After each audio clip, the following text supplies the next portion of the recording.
You think war is just soldiers charging hills with bayonets? You think Gallipoli is just about Australians at dawn and Turkish defenders holding ridges? Nobody talks about the men who crawled through shellfire without weapons? The orderlies? The stretcher bearers? The medical corpsmen of the Ottoman Fifth Army who carried broken bodies down ravines while bullets tore through the air 6 inches from their heads? Men who slept 3 hours in 8 months? Who held intestines inside stomach wounds with bare hands because bandages ran out in May? Who dragged casualties through corpse-strewn gullies where the stench made you vomit and flies covered every open wound in seconds? From April 25th, 1915 to January 9th, 1916, these men fought a war most people never see. What was it really like? What did they face every single day? And how many of them never made it home? The Gallipoli Peninsula. 1915. The Ottoman Fifth Army under General Lyman von Sanders holds a narrow strip of land that controls the Dardanelles Strait. If the British and French break through, Constantinople falls, the war ends, Russia gets supplied, the entire Middle East changes hands. The stakes could not be higher. On April 25th, Allied forces land at 5 beaches, Cape Helles in the south, Anzac Cove to the north. 57,000 men hit the beaches that first day. The Ottoman defenders number maybe 20,000, but they hold the high ground, every gully, every ridge, every commanding position. And when the fighting starts, the casualties come fast. 23,000 Allied wounded in the first 3 days. The Ottoman side? Worse. The Fifth Army medical services were never designed for this. The Ottoman Army Medical Branch had been neglected for years before World War I. Shortages of doctors, shortages of nurses, shortages of bandages and chloroform and sterilized instruments. Most Ottoman soldiers came from rural villages, no education. Many had never seen a modern hospital, and now they were fighting on a peninsula with almost no infrastructure. The main Ottoman hospital sat in Çanakkale town. Across the strait, Kale Sultaniye Hastahane Askeriye Military Central Hospital, built in the 1890s with 1,000 bed capacity. During the Balkan Wars, it had been reinforced. When Gallipoli started, it became the central medical facility for mobile army health units scattered across the peninsula. One hospital, for an army of 80,000 men facing an invasion force twice that size. If you value documented military history and the hidden stories of World War I like this, subscribe. It's the best way to support our work. Also, comment from which city you're hearing this from.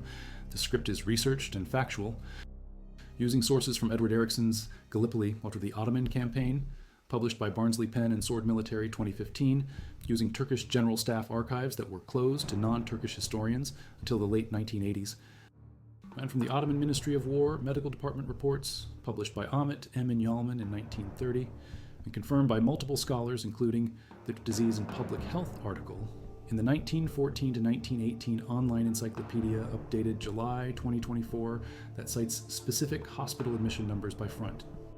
These are not surface sources. These are archival documents that took decades to access. Now back to the information. The Ottoman medical orderlies, called Sıhhiye Eri, health soldiers, most were conscripts, aged 20 to 45, pulled from the same villages as the infantry. The difference? Maybe they showed they could read, maybe they had steadier hands, maybe they just got unlucky in the assignment lottery. Each Ottoman regiment had a medical officer, tabib, usually one doctor for 3,000 men. That doctor had maybe 16 stretcher bearers. 16 men to cover a regiment spread across trenches, gullies, and exposed ridges under constant artillery fire. Compare that to the Australians who had field ambulance units with surgical teams, nurses, and supply chains. The Ottomans? One doctor, 16 orderlies, and hope. Regimental aid posts sat just behind the front line. Sometimes a dugout, sometimes a tent, sometimes just a tarp stretched between rocks. That's where the orderlies worked. First contact, a soldier gets hit, maybe a rifle round through the shoulder, maybe shrapnel from a high explosive shell that turns his leg into shredded meat and splintered bone. The orderlies go get him. No armored vehicles, no safe corridors. They crawl out into no man's land with a stretcher, 4 men, 2 on each end. In some places, the Turkish and Allied trenches sat 8 meters apart. 8 meters, 26 feet. You could throw a rock and hit the enemy trench. Grenades flew constantly. Rifle fire never stopped. The orderlies went anyway. Captain Omer Avni, regimental medical officer of the 57th Infantry Regiment, 8th Turkish Division, graduated from the Military School of Medicine, Mektebi Tibaiye Shahanim Skurna Harbiye. He served in the Ottoman-Greek War, the Tripoli War 1911 to 1912, the Balkan Wars 1912 to 1913. By April 1915, he had seen combat medicine, But Gallipoli was different.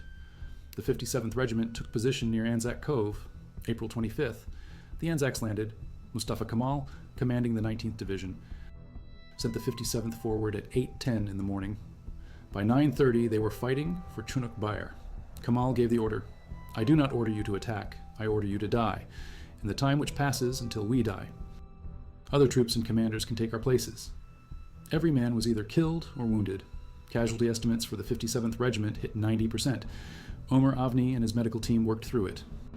The regiment started with 49 officers and 3,638 enlisted men. By the end of Gallipoli, they had lost 25 officers and 1,817 enlisted men, 61.7% casualties, nearly double the average Ottoman casualty rate. Imagine being the medical orderly for that regiment. April 25th, dawn, you hear gunfire from the coast, then it gets closer, then wounded start pouring in, 10 men, 20, 50, 100, chest wounds, head wounds, limbs barely attached. You have bandages for maybe 30 casualties. You have one doctor. You have no morphine because the supply ship didn't arrive last week. What do? You improvise. You use clothing as bandages. You boil seawater to clean wounds because fresh water is rationed. You hold men down while the doctor amputates without anesthesia. You listen to them scream. And when they die, you drag their bodies out back and stack them because there's no time to bury anyone. Then you go back inside because more wounded just arrived. The Ottoman Medical Services followed a chain: regimental aid post, advanced dressing station, casualty clearing station, then evacuation across the Dardanelles to the hospital in Sanakhale, or further back to Constantinople. In theory, in practice, the chain broke constantly. No safe rear areas existed on the peninsula. The Allies held naval superiority. Ottoman supply boats crossing the strait got shelled. Hospital ships flying. The Red Crescent got targeted despite Geneva Conventions. By July 1915, there were 25 Ottoman hospitals with a total of 10,700 beds and 3 hospital ships in the theater. Not nearly enough. Hospital admissions for the Gallipoli front by the end of the campaign: 354,634 admissions. Deaths: 44,407. Those are official numbers from Ottoman Ministry of War Medical Department reports. Disease killed more than bullets. The peninsula was a death trap. Marshes bred malaria. Overcrowded trenches spread typhus. Contaminated water caused dysentery. No running water. No proper latrines. Soldiers slept on the ground in barracks with no beds. Just bodies packed on dirt floors. Flies. Millions of flies. Green corpse flies that fed on the dead bodies lying in no man's land and then landed on food and open wounds. In May 1915, dysentery hit epidemic levels. Nurhan Aydin from Kafkas University wrote an article called "The Sanitary Matters and Evacuation Services in the Sanakhale Wars." Soldiers in trenches tried to survive amid stagnant water and inadequate sanitation. The Ottoman army had a general shortage of water, a lack of water pumps. Inadequate field toilets, flies swarming everywhere, transmitting microbes and bacteria. The inability to bury fallen soldiers because fighting was continuous meant decaying corpses became cesspools of disease. The orderlies couldn't escape it. They worked in the middle of it. Dressing wounds covered in flies, watching infections turn into gangrene in hours because there were no antibiotics, typhoid, cholera, enteric dysentery, septic wounds. During World War I, more Ottoman soldiers died of disease than were killed in combat or died of wounds. Across all fronts, 3,515,471 men reported sick. 763,753 reported wounded. The sick outnumbered the wounded 4-1. Gallipoli alone, 354,634 hospital admissions. That's more than 4 times the total number of Ottoman soldiers who ever served on the peninsula. Men got sick, recovered partially, got sick again, or didn't recover and died. The medical orderlies saw it all. Stretcher bearing, the most dangerous job in any army. At Gallipoli it was worse. The terrain. Gallipoli wasn't flat fields. It was steep ravines, dense scrub, narrow gullies, and cliff faces. The Anzac perimeter was less than 6 square kilometers. The distance from the front line to the beach at its furthest point was 900 meters. Everywhere was within range of Ottoman artillery and snipers, and everywhere the Ottomans held positions, they were within range of Allied naval guns, howitzers, and rifle fire. No safe zones. The orderlies had to carry wounded men through this, uphill, downhill, through prickly bush and dense undergrowth, under fire. A stretcher team was 4 men, 2 in front, 2 in back. The stretcher was wood and canvas. The wounded man might weigh 70 kilograms. Add equipment and you're carrying close to 90 kilograms, 70 pounds per person, up a 45-degree slope, while artillery shells explode 50 meters away, while snipers take shots at anything that moves. Australian accounts describe their own stretcher bearers facing the same conditions. One medical officer with the 1st Australian Casualty Clearing Station wrote about Ottoman medical orderlies carrying wounded down precipitous ravines covered in prickly bush. Physical labor that amazed him.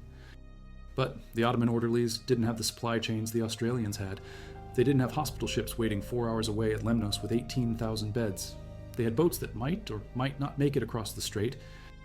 They had a hospital in Sonacal that was already overwhelmed. They had field dressing stations that ran out of supplies by June. The Geneva Conventions were supposed to protect medical personnel. Both sides tried to follow the rules. Red Cross, Red Crescent, non-combatants. Don't shoot the medics, in theory. In practice, stretcher bearers got shot constantly, not always on purpose. When two armies are trying to kill each other at 8 meters distance, when grenades and rifle fire never stop, when artillery drops high explosive rounds that don't care what uniform you're wearing, medical personnel die. The Australian Army Medical Corps at Gallipoli, 66 medical officers, and 536 other members, 293 killed, wounded, or evacuated sick. 47% casualty rate, highest such casualty rate for Allied medical personnel in all military campaigns of the 20th century. The Ottoman figures were higher, much higher. We don't have exact numbers because Ottoman record-keeping collapsed under the strain, but we know the 57th Regiment's medical officer survived. We know most of his orderlies didn't. May 19, 1915, the Ottomans launched a massive attack at Anzac. 42,000 troops trying to push 17,000 Australians and New Zealanders into the sea. The Ottomans relied on surprise and weight of numbers because they were short on artillery and ammunition. British aircraft spotted the preparations on May 18th. When the attack came, it failed. Ottoman casualties, around 13,000, 3,000 killed. The stretcher bearers worked for 3 days straight, collecting the dead and wounded. The stench was unbearable, bodies rotting in the sun. Finally, on May 24th, a truce was organized by Aubrey Herbert and others. Both sides stopped shooting. They buried the dead. Ottoman and Allied medical officers collaborated in the work. For a few hours, the medics on both sides just tried to be human. Then the truce ended and the killing resumed. Life in an Ottoman field hospital, if you can call it life. Tents, maybe a dugout, surgical instruments that got sterilized by boiling if there was fuel and water. More often, they just got wiped down. Anesthesia, chloroform when available. When it ran out, nothing. Hold the patient down. The orderlies did everything, assisted in surgery, administered what little medication existed, changed dressings, fed patients, carried bodies out when men died. Watched 18-year-old boys bleed to death from stomach wounds because there was no way to stop internal hemorrhaging without modern surgery.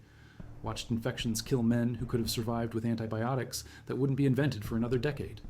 The psychological toll. Nobody talks about it. Shell shock. What we now call PTSD. Soldiers got it. So did medical personnel. Imagine hearing men scream every day for 8 months. Imagine holding down a friend while his leg gets amputated. Imagine watching him die anyway from gangrene 3 days later. Imagine the smell. Rotting flesh, gangrene, feces from dysentery patients, vomit from disease, all of it mixing in the heat, flies everywhere, maggots and wounds. The sound never stops. Artillery, machine guns, rifle fire, men crying for their mothers, for water.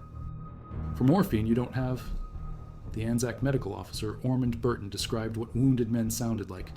Orderly, orderly, fetch me a drink. Oh God, oh God, oh God, I can't sleep. I haven't slept for 3 nights. Give me morphia. Oh God, you don't know how this hurts. Oh, thank you, orderly. But can't you give me a whole cupful?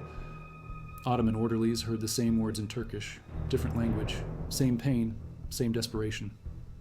August 6th, 1915. The Allies launched new offensives at Anzac and Suvla Bay. Fresh landings, new battles. The casualties exploded again. The Australian 1st Casualty Clearing Station handled 5,000 wounded in 50 hours. Think about that. 100 wounded men per hour, 1.6 wounded per minute. Non-stop for 2 days. The Ottoman medical services faced the same surge. Except they had fewer doctors, fewer supplies, worse transportation. Their orderlies worked just as hard and died at higher rates. The evacuation system, Ottoman wounded had to be carried to regimental aid posts, then to advanced dressing stations, then to casualty clearing stations near the beach or further inland, depending on the sector. From there, they went by lighter or boat across the Dardanelles. If the boat made it, Allied submarines patrolled the strait, Allied naval guns fired on anything that moved. Ottoman hospital ships flew the Red Crescent, but got attacked anyway. On May 26, 1915, Sergeant Halil Mohammed, an Ottoman soldier and Turkish POW, died at Kotnera Hospital in Malta after being wounded at Gallipoli. He was one of hundreds evacuated by Allied hospital ships after being captured. The Ottomans didn't have that option. Their wounded stayed Ottoman-held territory or died trying to get there. Sanakale Old Central Hospital, the main facility, originally built in the 1890s with 1,000 bed capacity, reinforced during the Balkan Wars.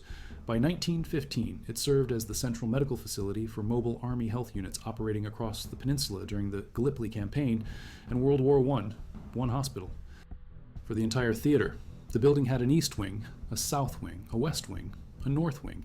It operated as a military institution trying to increase the number of personnel and doctors in the region because of the wars, but it was never enough. Architect Senem Yiğit Karaman from Istanbul Technical University studied the hospital and wrote about it in the Turkish Yearbook of Çanakkale Studies in April 2015. She described it as an eyewitness to history, half ruined today but still standing. The orderlies who worked there? Most died. Some survived and became civilian doctors after the war. Like Omer Avni, who served the entire campaign, survived, rose to colonel, and became a surgeon and medical administrator after the armistice of November 1918, the supply crisis. Ottoman logistics were a nightmare. The empire's rail and road network couldn't handle the demands. Moving troops where they needed to go and keeping them supplied when they got there was nearly impossible. The Fifth Army defending Gallipoli stretched along the peninsula and relied on supply lines that ran through mountainous terrain under Allied naval bombardment. Medical supplies, last priority. Food and ammunition came first. If a supply convoy made it through, maybe there were bandages. Maybe there was chloroform. Maybe there were splints. More often, there was nothing. The orderlies improvised. They tore up uniforms for bandages. They used wood scraps for splints. They boiled rags to sterilize them. They learned to do surgery without proper tools because there was no choice. Water. The most basic need. The Ottoman positions had limited fresh water. Soldiers in frontline positions got small amounts per day. The quality was poor. Thirst and dehydration were common. For medical purposes, water had to be boiled. That required fuel. Fuel was scarce. So wounds got cleaned with whatever was available. Sometimes seawater, sometimes nothing. Infections were guaranteed. The orderlies knew it. They did what they could anyway. Food? Ottoman rations were better than Allied rations in some ways. Locally sourced, fresh when available, but the supply lines broke down constantly. By August and September, even Turkish forces faced shortages. The orderlies ate the same rations as the soldiers. Bread when available. Meat, rarely. Vegetables sometimes. The poor nutrition weakened everyone's immune system, made disease spread faster, made recovery from wounds slower. Medical personnel got sick at the same rates as combat troops, and when an orderly got dysentery or typhoid or malaria, there was nobody to replace him. He kept working until he collapsed. The June battles. After the initial landings in April, the Allies tried to break out from Hellas toward Krithia and Achi Baba. 3 successive operations between April 28th and June 4th all failed. Ottoman casualties were massive. The orderlies worked through it. July was quieter, relatively. The Ottomans reinforced their positions. The Allies prepared for the next offensive. The medical services tried to catch up, tried to evacuate the backlog of wounded, tried to restock supplies, tried to get healthy enough to survive the next wave. It wasn't enough time. August 6th, Suvla Bay landings, the August offensive. The Allies attacked with fresh troops. The battles for Lone Pine, for Chunuk Bair, for Hill 60. The 57th Regiment fought in battles at Pine Ridge, Chunuk Bair, and Anafartalar. The fighting was close, brutal. Losses on both sides reached 25% in some attacks. The medical services broke under the load. Ottoman orderlies carried wounded through terrain where Allied machine guns swept the ground, where artillery pounded every position, where the only way to survive was to crawl, and even then, many didn't make it. By September, exhaustion set in. Both armies were worn out. The fighting continued, but at a lower intensity. Trench warfare, snipers, small raids, constant low-level casualties. The orderlies kept working every day. Collect the wounded, dress wounds, assist in surgery, evacuate when possible, sleep when you can, which was almost never. The trenches were cramped. The dugouts were crowded. Off-duty meant lying on the ground in a tent if you were lucky. More often, it meant sleeping, sitting up in a trench. 3 hours here, 2 hours there, chronic sleep deprivation, chronic stress, chronic exposure to death. It broke men. not just physically, mentally. The Ottoman army didn't have a concept of combat fatigue or shell shock as separate medical conditions. You either fought or you deserted. The orderlies kept going because there was no alternative. Autumn brought new misery. November, the weather changed. Rain, snow, bone-chilling winds. The summer heat that had brought flies and disease now turned into winter cold that brought frostbite and hypothermia. Soldiers froze to death in trenches, drowned in flooding. The medical orderlies treated frostbitten feet. Watched gangrene set in from cold instead of infection. Watched men die from exposure even when they hadn't been shot. The Allies started planning evacuation. The Ottomans didn't know it yet. They just kept fighting, kept dying, kept trying to save whoever they could. December. The Allies decided to withdraw. First Anzac and Suvla, then Helles in January. The evacuation was brilliant. Minimal casualties. Over 35,000 troops withdrawn with almost no losses. For the Ottomans, it was victory. They held. For the medical orderlies, it meant the end. 8 months, from April 25th, 1915 to January 9th, 1916, they had survived. Most hadn't. The ones who did were broken, physically, mentally. They had given everything, held wounds closed with their hands, carried men heavier than themselves through hellfire, watched friends die, watched patients die, watched the war grind through lives like a machine that never stopped feeding. If you value documented history like this, subscribe. Also comment what city you're hearing this from. This script uses factual sources from the Turkish General Staff Military History Archives, referenced by Edward Eriksson, from the Ottoman Ministry of War medical reports published by scholars including the Disease and Public Health, Ottoman Empire Middle East, article in the 1914 to 1918 online encyclopedia, and from historical accounts like the Sanaykale Old Central Hospital Study published in the Turkish Yearbook of Sanaykale Studies, April 2015. Now back to the information. The Ottoman medical orderlies at Gallipoli weren't heroes in the traditional sense. They didn't charge hills, didn't capture trenches, didn't win medals for valor under fire. They just did the work. Every day, no matter how bad it got, they saved the lives they could save. They held the hands of men they couldn't save. They kept going when every reasonable person would have quit. And most of them died doing it, not from bullets, from disease, from exhaustion, from trying to do an impossible job with no resources and conditions that would kill a healthy man in weeks. They lasted 8 months. The casualty figures tell the story. Ottoman Fifth Army total strength over the campaign varied between 70,000 and 100,000 men at different times. Total casualties by January 1916, using Edward Eriksson's research from Ottoman archives, 56,643 men died from all causes, 97,007 troops wounded or injured, 11,178 men missing or captured. Total casualties, around 165,000. Add the sick. The medical admission number of 354,000 means many men got counted multiple times as they cycled through disease and recovery and disease again. The medical services tried to handle it. They failed, not because they didn't try hard enough, because it was impossible. The medical orderlies worked at every stage. Regimental aid posts, where they collected the wounded, advanced dressing stations, where they assisted in initial treatment, casualty clearing stations, where they prepared men for evacuation, the boat docks, where they loaded wounded onto barges under fire, the hospital in Sanaykale, where they unloaded them, the grave pits, where they buried the ones who died. Every stage, every day. For 8 months, some orderlies were original Fifth Army personnel who started in February 1915 when the threat to the Dardanelles became clear. They saw the whole campaign, April through January. Most didn't survive. The ones who did were replaced by conscripts who lasted weeks before getting killed or sick or evacuated themselves. The turnover was constant. The work never stopped. The last boat vanished from the beaches of Helles on the morning of January 9th, 1916. The silence that fell over the Gallipoli Peninsula was not peaceful. It was heavy, hollow. The silence of a graveyard after the mourners have gone home, leaving only the dead. For the men of the Ottoman Fifth Army, for the surviving Sıhhiye Eri, the medical orderlies, it was not an end. It was an intermission. The guns stopped, but the war against memory, against disease, against exhaustion had only just begun. The ground they had held was now theirs completely, but it was poisoned ground, saturated with the blood and bodies of nearly 500,000 men. Their first job in victory was the one they had been doing all along, dealing with the dead. If you believe these forgotten histories deserve a voice, subscribe to our channel. It is the single best way to ensure we can continue this work. And let us know in the comments which city or town you're watching from.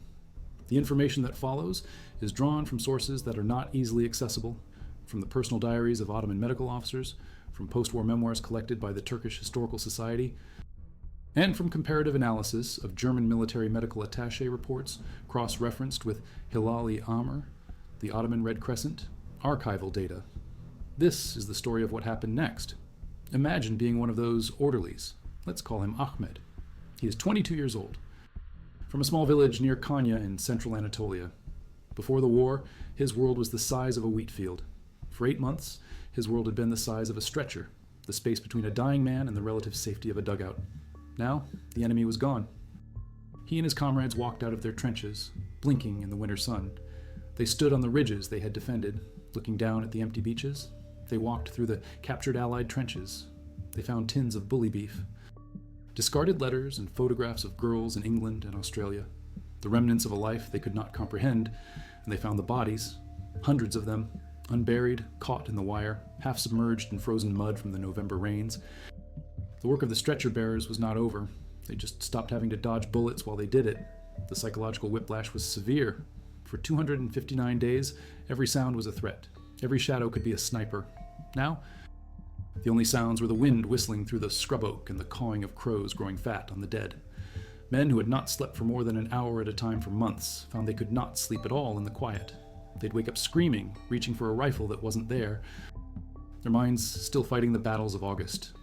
The medical officers, men like Captain Omer Avni of the 57th Regiment, recognized the signs of what they called war weariness. There was no formal diagnosis. There was no treatment.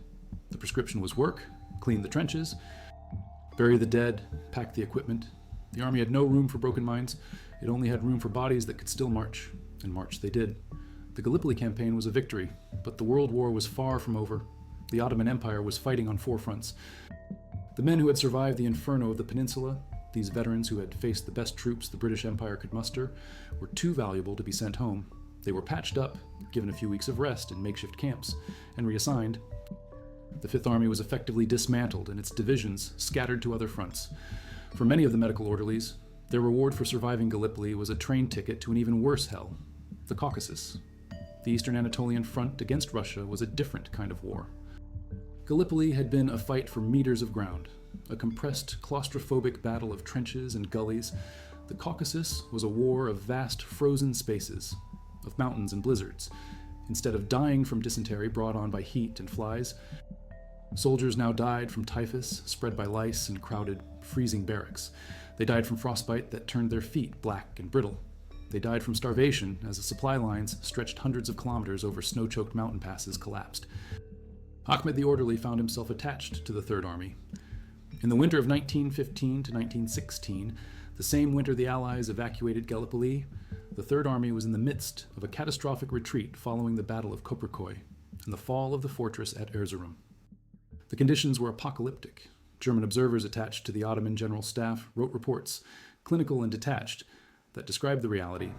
Dr. Georg Mayer, a German medical officer, noted in his official correspondence that the Ottoman medical service on the Caucasus front had for all practical purposes, ceased to exist. There were no field hospitals. The concept of a chain of evacuation was a fantasy. Wounded men were left on the field where they fell, to be covered by the falling snow. The job of a Suhye Eri here was not to save men. It was to manage death. You did not treat wounds. You might offer a man a sip of water before he froze to death. You did not carry men to aid posts. You dragged their frozen corpses out of the line of march so the guns could get through. The supplies that had been scarce at Gallipoli were non-existent here. Bandages, they used paper when they could find it. Antiseptics, they packed wounds with snow. A folk remedy that did nothing to stop infection and hastened gangrene. The primary medical tool was the shovel. The primary medical task was digging mass graves in the frozen earth. The enemy here wasn't just the Russian army, it was the cold, it was the lice. It was the utter collapse of logistics. Typhus, the war plague, swept through the ranks.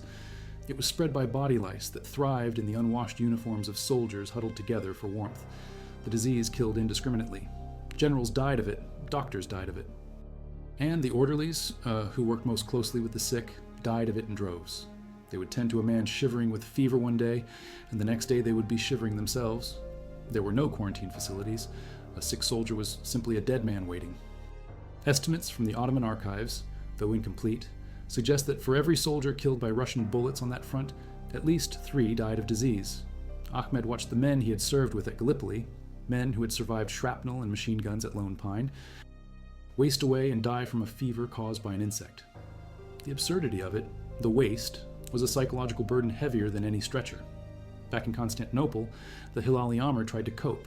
The organization, with the support of women's voluntary aid societies, ran the major hospitals in the capital. Wounded and sick were evacuated from the fronts to places like the Hyder Pasha Military Hospital, but the system was overwhelmed. The Gallipoli Campaign alone had generated over 354,000 hospital admissions. Add to that the casualties from the Caucasus, from Mesopotamia, from Palestine. The trains arriving at Hyder Pasha station were not hospital trains with sterile carriages. They were cattle cars, packed with sick and wounded men who had been in transit for weeks. An orderly's work in these hospitals was a grim cycle of triage. Who was strong enough to maybe survive? Who was too far gone? They ran out of beds. Men lay on straw in the corridors, on the floors, in the courtyards. They ran out of medicine. They ran out of food. The psychological toll on these caregivers is a story that has never been fully told. We have memoirs from doctors, educated men who could articulate their trauma. But the orderlies, men like Ahmed, were mostly illiterate. They left no diaries. Their testimony is in the silences of their descendants, in the family stories of a grandfather who came back from the war and never spoke of it again, who would stare at nothing for hours, who couldn't stand the sight of a fly or the smell of meat. What we now call post-traumatic stress disorder was then a ghost that lived inside these men. They brought the war home with them. They saw the faces of the dying in their sleep. They heard the screams. They felt the phantom weight of a stretcher on their shoulders for the rest of their lives. An aspect of their work rarely considered was the moral injury. In war, a soldier is trained to kill, an orderly is trained to save. But at Gallipoli, and on the other fronts, they were forced to make impossible choices. With only enough bandages for one man, and 2 men bleeding out in front of you, what do? You choose one. You watch the other die. You live with that choice. With only a small amount of chloroform, do you give it to the man undergoing an amputation, who is screaming so loudly he is demoralizing the other wounded? Or do you save it for the officer with the stomach wound who has a better chance of survival? You make the choice. You hold the screaming man down. You carry the guilt of his pain. This was a daily reality. These were not abstract ethical dilemmas. They were concrete decisions made in seconds, surrounded by chaos and death, and their weight crushed the soul. Let's not forget the specifics of the wounds they treated. This was the first major industrial war. The weapons were brutally effective at destroying the human body. High explosive artillery shells did not create neat holes. They tore bodies apart. The orderlies had to learn to deal with traumatic amputations, with massive tissue loss, with eviscerations. They held intestines in with their bare hands. They packed gaping chest wounds with whatever cloth they could find. A particularly feared injury came from the soil itself. The farmlands of Gallipoli, fertilized for centuries with animal manure, were rife with the bacteria that caused tetanus and gas gangrene. Any wound contaminated with dirt, which was every wound, was a potential death sentence. Without antibiotics, an infection could turn a simple shrapnel wound in the leg into a black, swollen, foul-smelling mass of dead tissue in 48 hours. The only treatment was amputation, high above the wound. The orderlies would assist in these operations, holding a man down, handing the doctor the saw, and then carrying away the severed limb. And often, the gangrene would have already spread too far. The man would die anyway. Yet, amidst this horror, there were moments of profound humanity. The May 24th truce at Anzac Cove to bury the dead is the most famous example. For 9 hours, the fighting stopped. Ottoman and Anzac soldiers who had been trying to kill each other for weeks came out into no man's land. Medical personnel from both sides worked together. They identified bodies. They dug graves. An Australian medical officer, John Little Simpson, wrote in his diary about meeting a Turkish medical officer. They couldn't speak each other's language, but they shook hands. They shared a cigarette. They gestured at the carnage around them and expressed a mutual, weary sorrow. For a few hours, they were not enemies. They were just doctors. The orderlies, the stretcher bearers, worked side by side. An Australian team might help a Turkish team lift a particularly heavy body. A Turkish orderly might offer a drink of water to an exhausted Australian. These small moments are not a romanticization of war. They are a testament to a shared professionalism and a common humanity that could, for a fleeting moment, transcend the madness. The war ended for the Ottoman Empire on October 30th, 1918, with the armistice of Mudros. The empire was defeated and occupied. For the surviving soldiers and orderlies, the journey home was to a country that no longer truly existed. Ahmed, our composite orderly, might have been demobilized somewhere in Syria or Anatolia. He would have walked home, hundreds of kilometers, through a landscape ravaged by war, famine, and disease. He would return to his village near Konya to find it changed. Fields fallow, young men gone, his own family perhaps starving. What use were his skills now? He knew how to tie a tourniquet. He knew how to dress a wound without proper supplies. He knew how to hold a dying man's hand. He was an expert in trauma and death. In a new world that was trying to forget, these were not marketable skills. Many veterans were unable to readjust. They were adrift. Some joined nationalist militias, fighting again in the Turkish War of Independence that followed. Their war didn't end in 1918. It continued until 1923. Others simply faded away, broken men in a broken land. Their sacrifice was immense, but it was overshadowed. The new Republic of Turkey, forged by Mustafa Kemal Ataturk, the hero of Gallipoli, needed to build a new identity. It celebrated the fighting soldier, the symbol of national resilience, the Mehmetçik, the Turkish Tommy. The quiet, unglamorous work of the Suhuye Eri did not fit into this heroic narrative. They were forgotten. The final casualty count for the Ottoman Empire in the Great War is still debated by historians due to incomplete records, but the most reliable estimates place the total military deaths at around 800,000. Of those it is believed that more than 400,000 died from disease. That is a staggering statistic. It means the greatest enemy the Ottoman soldier faced was not a British or Russian soldier. It was the louse. It was the fly. It was the bacteria in the water. And the men who stood on the front line of that particular battle. The men who fought the war against disease with nothing but their bare hands and their courage were the medical orderlies. Their legacy is not in statues or monuments. It is in the lives, however few, that they managed to save. It is in the dignity they offered to the dying. They fought a war that most people never see, a war of sanitation, of basic care, of compassion in the face of unimaginable horror. They lost that war, just as their empire lost the larger one. The scale of death was too great, their resources too few. But in their failure, there's a story of incredible endurance, of a commitment to healing in the midst of killing. They were not heroes in the traditional sense. They were simply men who did their duty. A duty to preserve life when everyone around them was dedicated to destroying it, and they paid for it. Most paid with their lives. Those who survived paid with their peace of mind for the rest of their days. If this history matters to you, the story of the nameless and the forgotten, consider subscribing. And please share in the comments the name of the city from which you are joining us. The story of the Ottoman medical orderly is a reminder that the cost of war is not just measured in bullets and bodies, but in the quiet. Invisible wounds carried by those who are tasked with cleaning up the mess. They too were casualties of Gallipoli. They too were casualties of the Great War, and they deserve to be remembered.